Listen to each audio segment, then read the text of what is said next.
New Satpura ITI के YouTube channel में आप सभी का स्वागत है।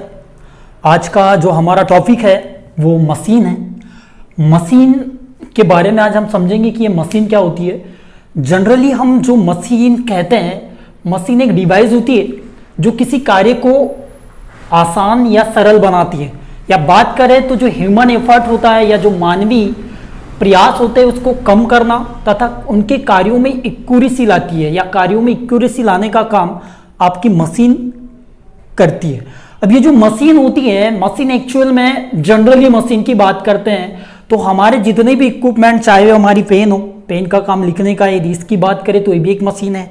या हम मिट्टी खोदते हैं तो मिट्टी खोदने के लिए फावड़ा, गैती, इन जितने भी चीज़ों का हम इस्तेमाल करते हैं ये भी एक सब मशीन के अंतर्गत आता है, क्योंकि कहीं ना कहीं ये चीज़ें किसी ना किसी कार्य को आसान बनाती है, जिससे जो कार्य करने की एक्यूरेसी है इंसान की या मानव एफर्ट की, उसमें कम प्रयास भी लगता है और उसमें शुद्धता आती है। जैसे पहले क्या होता था, पहले के ज़माने में जो आदि मानव लोग थे जिनमें उतना नॉलेज नहीं था, वो लोग उसी कार्य को कभी हाथ से या उतनी एक्यूरेसी से नहीं कर पाते थे। तो इसीलिए कुछ छोटे मोटे टूल्स आए। आप लोग इलेक्ट्रीशियन में हम अभी तो कॉम्बिनेशन प्लायर, या हम जितनी भी चीज़ों की बात करें, जैसे मेरे हाथ का जो बटन है ये भी यदि शर्ट में लगा हुआ है तो ये भी एक मशीन का कार्य करता है, और ये कहीं ना कहीं किसी ना किसी तरीके से इस जो मैं पहना हूँ शर्ट, इसमें इसका कुछ काम है जो आसान कर रहा है। तो इसीलिए मशीन एक डिवाइस होती है जो किसी कार्य को आसान या सरल बनाती है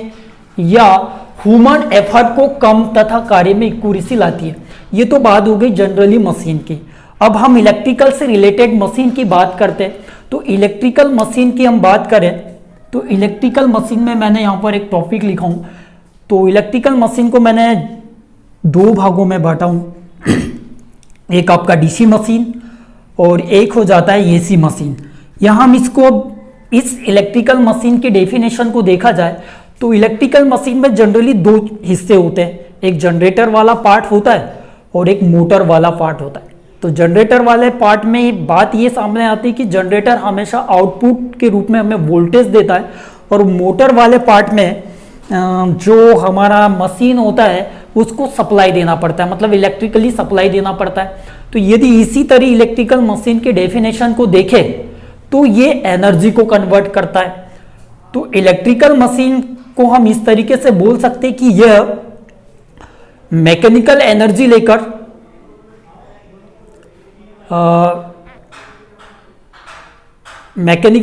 लेकर उसको इलेक्ट्रिकल में कन्वर्ट कर सकती है, या मोटर के हिस्से की बात करें तो वो इलेक्ट्रिकल एनर्जी लेकर उसको मैकेनिकली कन्वर्ट कर सकती है। या उसी तरीके से ये जो मशीन होगी इलेक्ट्रिकल मशीन, ये इलेक्ट्रिकल टू मैकेनिकल किसी भी कार्य को आसान बनाती है। मतलब हम यदि जनरेटर की बात करें, यदि हमको इमरजेंसी है, कहीं लाइट की आवश्यकता है और लाइट नहीं है, तो हम जनरेटर का यूज कर जो आउटपुट में आपको वोल्टेज मिला, इलेक्ट्रिकल एनर्जी मिली, आप उसका यूज कर रहे हैं। मतलब कहीं ना कहीं आपकी चीजें आसान हो रही है, काम आसान हो रहा है। उसी तरीके से यदि मोटर की बात करें तो हम उसको इलेक्ट्रिकल एनर्जी देंगे, और उसी इलेक्ट्रिकल एनर्जी के तहत जो मोटर आपको आउटपुट में मैकेनिकल एनर्जी देगा, जो एक प्रकार का घुमाव बल होगा, वो आप उसके साथ किसी चीज को कपल्ड करके या पट्टा जिसको बोलना चाहिए, बैट लगाकर किसी दूसरी चीज को घुमा सकते हैं, जिससे वो चीजें आसान हो रही। तो इस तरीके से जो मशीन है या जो इलेक्ट्रिकल मशीन है वो चीज़ों को या किसी कार्य को आसान बनाती है। अब हम बात करते हैं मैनुअली हमारे मशीन की। तो हमारी जो मशीन है वो डीसी मशीन, उसका पहला टाइप्स, और दूसरी बात करें तो एसी मशीन। अब डीसी मशीन में हम आते हैं तो डीसी मशीन को जनरली दो भागों में बांटा जाता है, डीसी जनरेटर और डीसी मोटर। सेम ये सप्लाई होती है आपकी। एक्चुअल में ये जो हम डीसी मशीन या एसी मशीन जो बांट रहे हैं वो एक्चुअली आप किस सप्लाई पर बांटते हैं, क्योंकि आउटपुट में आपको या तो डीसी सप्लाई मिलेगी, या आप किसी मोटर को इलेक्ट्रिकली यदि सप्लाई देते हैं तो एक तो एसी देंगे या डीसी देंगे। इसीलिए हमने डीसी मशीन में एक डीसी मशीन और एक एसी मशीन इसमें हमको बांटा है। डीसी मशीन पर चलते हैं तो डीसी मशीन के दो पार्ट्स होते हैं जनरली, एक होता है डीसी जनरेटर और एक होता है डीसी मोटर। सामान्यतः हम जनरेटर की बात कर लेते हैं, तो जनरेटर होता क्या है, आपका जनरेटर, अभी एक जनरेटर के सामने एक टेगो लगाया जाता है, कि जनरेटर एक मशीन है जो मैकेनिकल एनर्जी को इलेक्ट्रिकल एनर्जी में कन्वर्ट करता है। अब यहां पर मैंने बात नहीं किया हूं कि डीसी जनरेटर है, केवल मैं बात कर रहा हूं जनरेटर की। तो ये जनरेटर क्या होता है कि मैकेनिकल एनर्जी को लेकर आपका आउटपुट में इलेक्ट्रिकल एनर्जी देता है। अब ये मैकेनिकल एनर्जी क्या होती है, एक्चुअल में मैकेनिकल एनर्जी के बारे में मैं बात करूंगा तो एक प्रकार का घुमाव बल होता है जो F/R होता है, जिसको हम सिंपल सी भाषा में टार्क कहा जाता है। ये सामने की क्लास में हम इसको अच्छे से समझ लेंगे। अब मोटर की बात करें सामान्यतः, तो मोटर क्या होती है, जनरली मोटर को सप्लाई देना होता है, तो हम इलेक्ट्रिकल सप्लाई इस मोटर को प्रोवाइड कराएंगे और ये जब मोटर को इलेक्ट्रिकल सप्लाई मिल जाएगी तो ये घूमना स्टार्ट कर देगी, मतलब आपको आउटपुट में यह मैकेनिकल एनर्जी दे देगी। इसलिए अब एक संक्षेप में बात करें तो जनरेटर आपका मैकेनिकल टू इलेक्ट्रिकली काम करता है, मतलब मैकेनिकल एनर्जी को इलेक्ट्रिकल एनर्जी में कन्वर्ट करता है। और मोटर की बात करें तो मोटर भी एक मशीन है जो इलेक्ट्रिकल टू मैकेनिकल काम करता है, मतलब इलेक्ट्रिकल एनर्जी को मैकेनिकल एनर्जी में कन्वर्ट करता है। सामने इसकी बात करते तो अब ये एक हिस्सा आ गया डीसी मशीन का, डीसी जनरेटर। तो डीसी जनरेटर क्या होगा, तो डीसी जनरेटर वो होता है जो मैकेनिकल एनर्जी को आपके इलेक्ट्रिकल एनर्जी में तो कन्वर्ट करेगा ही, लेकिन आपका जो आउटपुट वोल्टेज मिलेगा वो डीसी टाइप का होगा। मतलब आपका जो डीसी जनरेटर होगा वो आपको आउटपुट में डीसी वोल्टेज प्रोवाइड करेगा। आपको डीसी जनरेटर आपके आउटपुट में डीसी वोल्टेज जनरेट करेगा, इसलिए ये डीसी जनरेटर होगा। डीसी मोटर की बात करें, सामने डीसी मोटर लगी हुई है, मतलब इसको सप्लाई आपको डीसी देना है। तो ये जो डीसी मोटर होगी इसको इलेक्ट्रिकल सप्लाई देना होता है, क्योंकि मोटर इलेक्ट्रिकल एनर्जी को लेती है और मैकेनिकल एनर्जी में कन्वर्ट करती है। यदि अब मोटर है, ये डीसी मोटर है, तो ये डीसी मोटर क्या करेगी, आपकी डीसी प्रकार की एनर्जी को, इलेक्ट्रिकल एनर्जी को लेगी इनपुट के रूप में और आपको आउटपुट में मैकेनिकल एनर्जी देगी, और इस तरीके से ये काम करता है डीसी मोटर। अब हम थोड़ा बात कर लेते हैं इस डीसी जनरेटर का। एक थोड़ा सा हिस्सा होता है, इसका जो प्रकार को हम आगे और समझेंगे, लेकिन एक थोड़ा सा लिख दिया हूं मैंने, परमानेंट मैग्नेट डीसी जनरेटर और एक होता है इलेक्ट्रोमैग्नेट जनरेटर। तो परमानेंट मैग्नेट डीसी जनरेटर का मतलब ये होता है कि हम ऑलरेडी जो एक स्थायी रूप से जो मैग्नेट मिलता है, जिसको आप लोग किसी स्पीकर आदि में देखते हैं, जिसकी चुंबकशीलता को हम कम या ज़्यादा नहीं कर सकते, वो जितना होता है उतना ही होता है।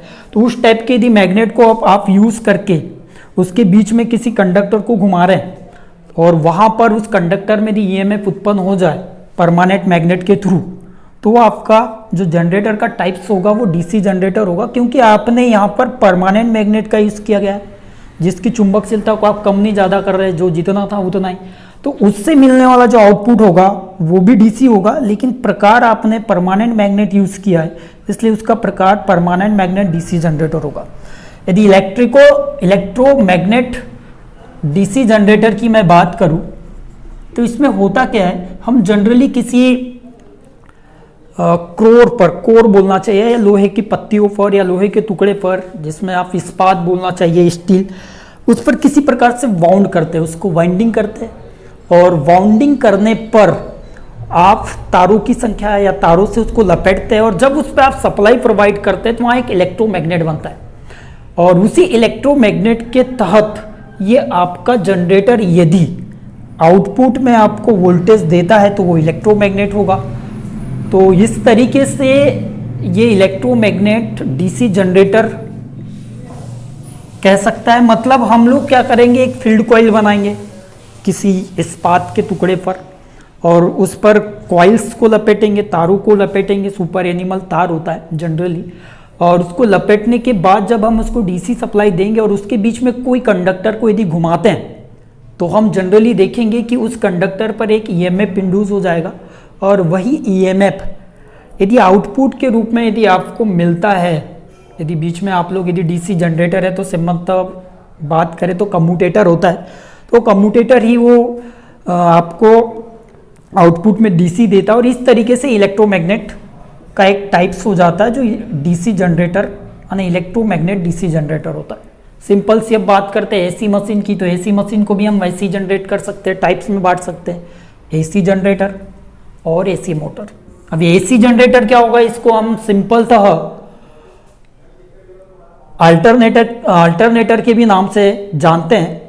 और अब ये क्या करेगा कि जो डीसी जनरेटर था वो आउटपुट में डीसी वोल्टेज दे रहा था, अब ये एसी जनरेटर क्या करेगा कि आपको आउटपुट में एसी वोल्टेज देगा। अब ये जो एसी मोटर होगी वो क्या करेगी, इलेक्ट्रिकल एनर्जी तो लेगी, लेकिन इलेक्ट्रिकल एनर्जी का जो फॉर्म होगा अब वो डीसी नहीं होगा, क्योंकि एसी मोटर है तो डीसी इसका फॉर्म नहीं होगा। अब इसमें जो इलेक्ट्रिकल हम एनर्जी देंगे वो आपकी एसी सप्लाई के फॉर्म में होगी, और इसी इलेक्ट्रिकल एसी सप्लाई को लेकर यह आपका जो एनर्जी कन्वर्ट होगी वो मैकेनिकल होगी।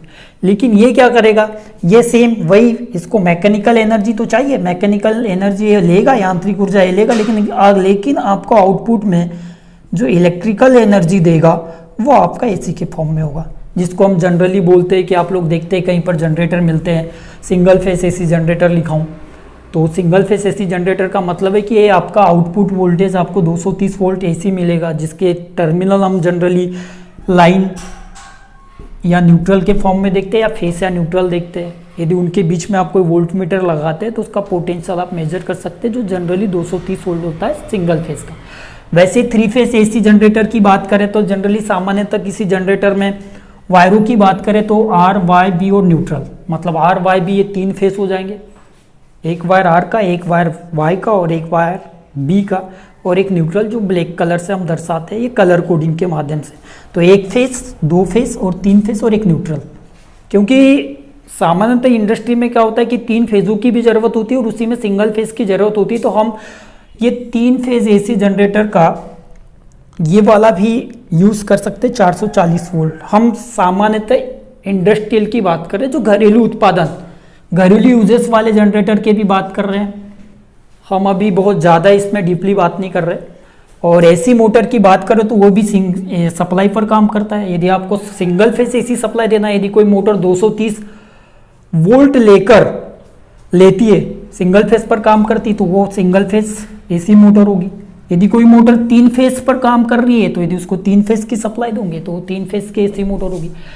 इस का जो अगला जो चैप्टर रहेगा आपको नेक्स्ट क्लास में बता दिया जाएगा। धन्यवाद।